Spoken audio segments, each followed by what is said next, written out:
We're losing this, Mark. The world needs you. You got every superhero on the planet fighting for you right now. Maybe you're not the hero Mark. I thought you were. Oliver's out there. Guess not. Your mother is out there. I said no! Thousands of people murdered and the countless other lives destroyed! Why? It's above the law! Oh, thank you, Mark. I want...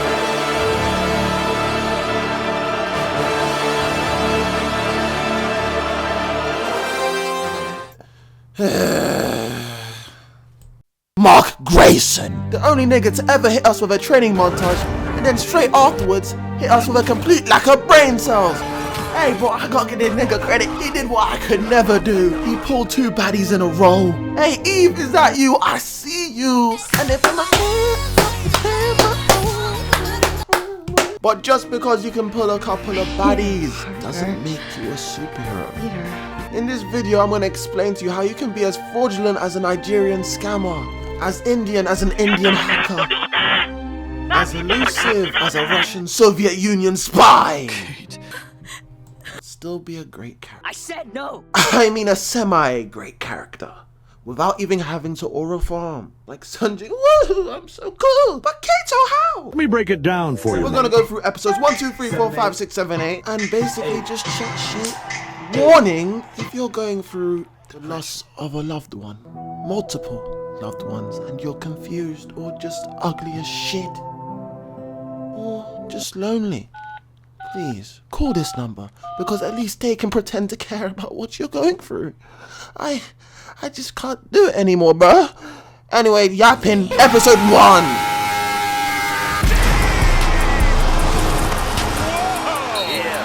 Training montage and still getting clapped, bro. Are you seeing this? I've never seen this shit in my life. What a waste of a montage. Also, stop saying he's holding back. Why do you have to hold back against the centipede? Like, god damn, bro, because I'm seeing way too many goofies saying he's holding back, bro. He's holding back, can you see? How do you know he's holding back, you bum boy? You have no proof, you bitch. Like, how is this centipede just whooping him like that, bro? You're basically telling me he's holding back to the point where he's almost dying. I refuse to believe this nigga can go from whooping Viltrumites to getting spanked by centipedes. Because if that's the case, can we replace the Guardians with the centipedes? Because the Guardians are washed, bro. Not one single standout. And this guy just had a training montage and he's getting saved by Reaniman. Like, gosh, man. Bro, hide your goddamn bank account details because this guy is a Nigerian scammer. And that's okay. The time has come to pack away. Why is that okay? Because it makes the story pretty interesting. No, it doesn't. Basically, you seeing Mark get beat up all the time or flopping in any dimension in life gets you so irritated to the point that you actually want to see him win. Amber. Which therefore gets you invested in the story. I'm gonna give you an example right now. Example! Mark being a fucking idiot. He had Eve in the palm of his hands and he almost fumbled. His gay best friends gave him advice and he was like, I don't know, Rick. Like, shut up and listen, you little boy. You have one job and that's to not go back to Amber. Please, I beg you, can't go back to that bitch. But no, look at the inadequacy. Let's play a game, bro. If you're trying to serenade a woman, would you A, say, you look great today? B, suck my dick, B? C, give me child, yeah. Or D? Oh man, I just didn't want to leave you hanging anymore. What?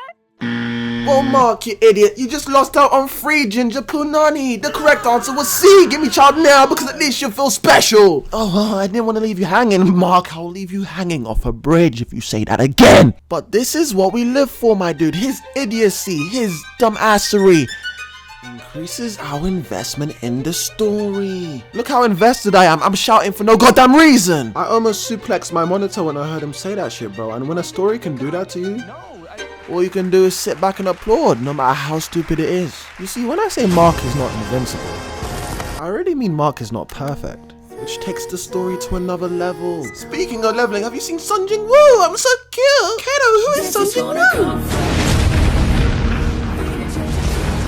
The ultimate wide blowjob receiver. Every character from the east to the west sucks this nigga's cock off, bro. With no shame. With absolutely no shame.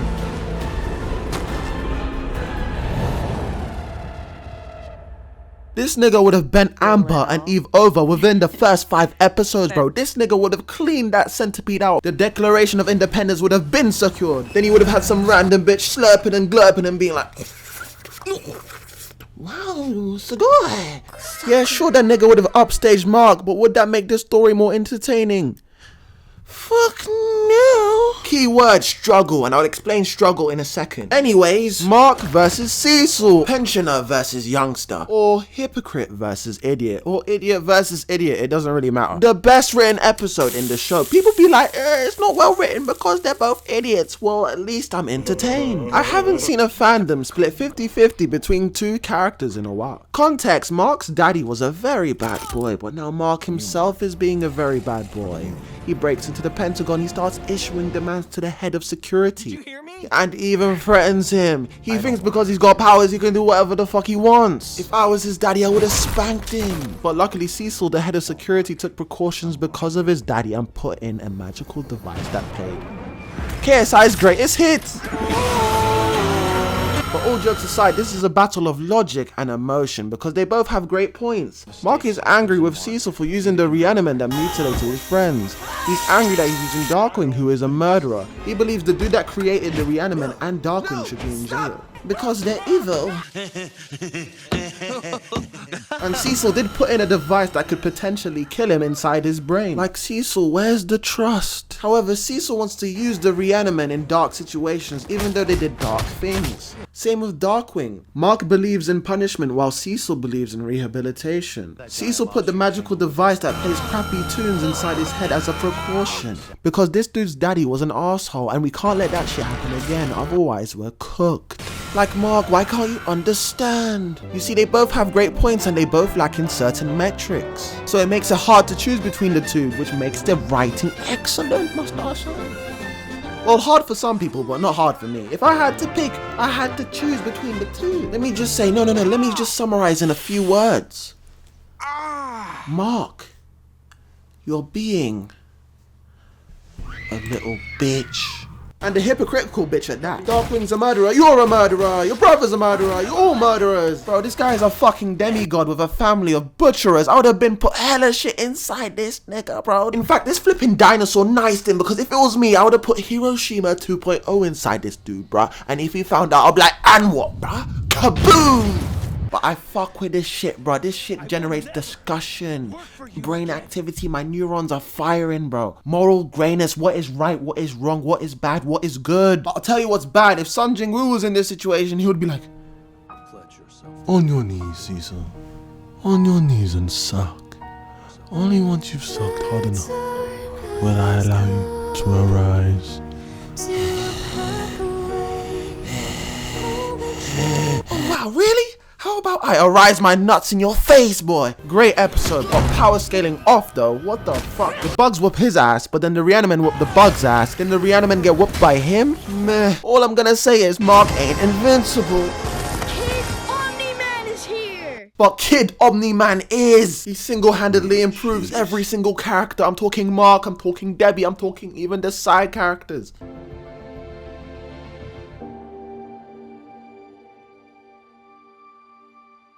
Look out! Get that weak shit out of here, nigga. Yo, Mark is homophobic because who is sending this nigga on these D-rank missions, bro? And this dude is still struggling doing D-rank missions, bro. Get this guy a drink. I said about flying in the house. Mom. I don't want to be that guy, but I think this kid needs a massive lashing, bro. This kid just don't listen, bro. It just goes in one ear, then out the other. Instead, they're like, you're grounded, mister. Stop with the grounded BS. This kid's gonna start calling you by your first name, bitch. Get a belt, adamantium, vibranium, and whoop him until the sun comes down, cause this guy thinks he's the shit. Then afterwards, give him a pat on the back for being a very entertaining character. I've never seen Mark look as cool as this, bro. I can't even lie to you. My only problem with him was that I thought they were making him a bit too evil too quickly. The Moiler twin was surrendering and he was like, too late. This is what you deserve. That's what bad guys get. Wait, Mark, I didn't mean it. It was an accident. Well, maybe Dad was right. Like, shut up, you little psycho. Get the belt and get this nigga more screen time. Stop giving Amber screen time. Anyway, great episode. The only problem I have with the episode is that it's hard to believe that the Mauler twins are dead because niggas be dying and coming back like, what the fuck? How are you still alive? And I thought Mark and Eve's relationship was moving a tiny bit too quick, but then they fixed that by not moving in together. Dude was gonna leave his fucking mom with that demon. An accident.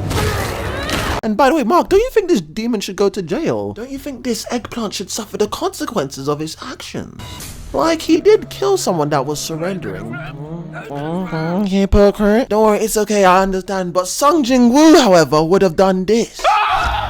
He would have no-looked 360 spanked that kid into the next building. He'll tell his mom how he really feels and he'll be like, no, mom, I don't want a stepdad. Don't impregnate my mom. Stop this. With maximum aura. And he would have smashed even the 3rd episode instead of the 4th, and he would have made Amber watch. That's the type of nigga he is. A nigga that doesn't struggle, just aura farms. Here's a quote from my favorite black auntie. Where there is no struggle, there is no strength. Meaning, Mark is gonna stay getting his ass whooped, stay making mistakes, because that's how characters grow, and characters can't grow if they have no flaws. And watching a character grow is the best part of a show, so I'm gonna say it again, Mark is not invincible. Mark breaks into the Pentagon for the 2nd time, and Cecil's like, what? I had enough of this dude, bro. KSI, I need ya. Mark then leaves because he wants to hang out with his sexy ginger lady. Then you realize this dude really don't fuck with being a superhero, because these guys are like, we need your help. It's life and death, end of the world type shit. And then dude is like, I'm sorry, I gotta smash this ginger bitch. There's no time to be horny, we must act. And they take him to the fucked up future with the flipping Immortal as the king. Really and truly, I think these villains are a special case. I would send them to jail, I would send them to Arkham Asylum. But what if they just need someone to pretend to care about what they're going through? Like I said, call this number. Do not call me because you motherfuckers is confused. He doesn't want to kill himself because he thinks it's dishonorable. Alright man, it's funny that this dude thinks he has any honor in the first place. Just rip his head off and stop trying to traumatize Mark. He's traumatized as it is. Like, this dude doesn't even want to be a fucking superhero. I don't think I've ever seen a superhero like this. Like, I'm not gonna, let's be real, bro. Have you ever seen Batman see the bat symbol in the sky and just look up in the sky and just be like, Alfred. These goddamn orphans. Fuck no, that shit almost never happens, bro. So that makes Mark a very fraudulent superhero, but a very realistic human being. Because most human beings would be very tired of having to save people all the time and having their life fucking ruined because of it. Like, look, he can't even go on a date with this Weasley, but at least she's understanding. The escapades of Battle Beast, Alan, and Omniman. Omniman is having identity issues. He's struggling to live up to his Viltrumite heritage. Previous season, he was like, I miss my wife. And I'm like, nigga, which one, the pet or the insect? Me and Alan are on the same wavelength. We're like, don't be watched like Immotal asking for death, stand and fight. Fight to erase your mistakes. Even though it's damn near impossible because this dude was wildin'. What's 17 more years? I can always start again. Make another kid. In Africa, this is called excellent parenting. Did you read your books? Anyway, I'll tell you one kid I thought might need African parenting. This goddamn purple grape! This purple fruit shoot! Do not say that's racist. As a black man, I don't see color. I just see eggplants. On my life, I thought this purple motherfucker was gonna annihilate them dudes, bro. But he proved me wrong. He proved Mark wrong. He showed restraint. This is the moment where I started liking him from a character perspective, not just a storytelling perspective. Who knew that if you wanted to make a character likable, you could just give him some friends? Or make him tease his brother about smashing Eve all night long. Alright, critique time. Why are these niggas broke? These superheroes are literally losing brain cells, blood every day. They're living like your average citizen struggling to get a mortgage, bro. You shouldn't even have to think about getting a house. The house should be given to your fucking superhero. You've saved billions of lives. No wonder nobody wants to be a flipping superhero in this show. You're getting damn near murdered for minimum wage. Also, one minute they're saying he's the strongest nigga on the planet. The next minute he's getting fucked up by a dragon that we've never even heard of. He's holding back. Shut up, nigga. I'll tell you what's really happening. You see, the writers are sacrificing power scaling for storytelling because they really like Mark getting fucked up so many times so that when he actually does win, it's gonna be, wow, he did it. He was losing all the time and now he's finally won. You see, it's like a whole build-up thing, which is kind of funny because Solo Leveling does the complete opposite as it favors power scaling instead. So it can have its audience be like, wow, look how strong Sun Jin Woo is. He's low diffed another enemy. Which is perfectly fine. It just depends on the type of person you are and what you enjoy. Are you a flashy animation loving meathead? Or a pretentious story following dickhead? Either way, I might have to let you slide. But one thing I cannot let slide is stop letting characters that die come back to life. It's annoying. I can't take any single character death seriously because I'm just like, oh, he's gonna come back. Oh, what, they're fighting to the death? Oh, no, don't worry. We can bring him back next episode. Consequences? Stakes? Fuck that shit, nigga. Just bring that nigga back. Like, bro, stop. But other than that, great character building episode. What can you say? Another day, another week, another idiot appears on my screen. Look, I know this nigga's sped, but I don't care. This nigga charges up his muscles, but he forgets to charge up the most important muscle. His brain. He can't process basic information. He thinks Mark is responsible. In the beginning, I was like, okay, I can understand where you're coming from, bro. You see two superheroes fucking decking it out in the sky, destroying the whole of Chicago. I'm like, fair play. He indirectly got your sister and niece killed, and I'm like, fair play. But dude turned up the barbecue and overcooked his whole goddamn family. Did you see that child? Dude was looking mad crispy, bro. And his blockhead of a wife enabled this shit, bro. Like, bitch, go back to Breaking Bad and start overdose. Jesus, man. Now we got Mark being like, oh, am I a good person? Am I a good person? Even though I say people, am I a good person? This nigga is going through it every episode, and this prick just added to it. His superhero life sucks, and his social life sucks as well. Like, why is his friend inviting his ex and her current boyfriend to this bowling event with him and his current girlfriend? Like, what an L-man. And he tries to be like, you're both adults. Like, shut up, bro. As if a brother's life can't get any worse, Dr. Brainiac comes up with a plan to make everybody hate Mark. Make them hate! And it's a very stupid plan anyway because everybody realizes that's not Mark. And he teamed up with a bunch of niggas that are degenerates. Racists. I wouldn't even keep you as a slave in my empire. Scumbags. Fucking vile cretins. Kill the boy quickly. These dudes are proper evil and he teams up with them to fight Mark. Mark is a fucking ray of sunshine compared to these dudes, bro. But this guy's like, nah, this guy's not good. Can you guys not see? If you can't see, I'll make you see. This guy, for someone with so many brain cells, his brain is so smooth. It's so smooth. Anyway, off topic, great voice acting from this dude, bro. Normally I hate celebrity voice actors because normally I hear the celebrity in the back of my brain. But this guy managed to make me forget he was a baseball loving...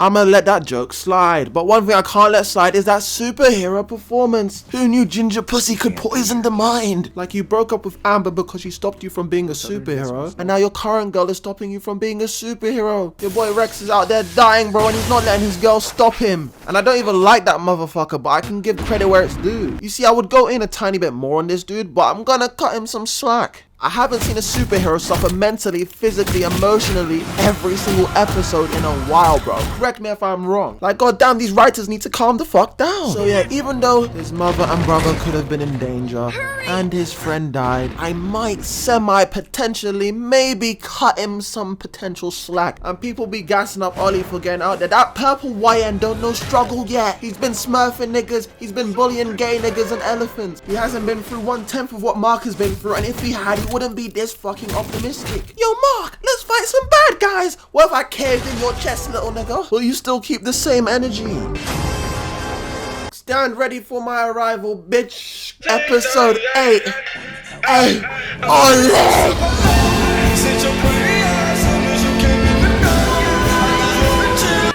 Oli, you purple little munchkin. Yo, I take back everything I said, kinda. A+ for effort. But seriously, bro, you know how people will be like, I want to be Superman when I grow up. I want to be Batman when I grow up. I want to be Spider-Man. Who the fuck wants to be this dude, bro?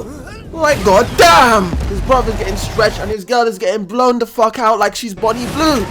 Pause. She ain't Bonnie Blue. But all jokes aside, Eve was in a bloody coma and still came out to help her mans, bro. Where's Mark? I know some girls that would get the ick seeing their man get beat up like this, but she doesn't. Stop! Listen to me. Just listen. But where the fuck was this Eve for like 3 seasons, bro? She's been letting Mark get whooped and whooped and whooped, and then she's like, oh, she gets like some Gwen Tennyson fucking Jean Grey Phoenix power up. Why didn't she use this shit before? Wait, don't tell me. She was holding back this whole time like, Mark, her boyfriend. You and Mark are so beautiful together. You've given me no choice. Anyway. Conquest!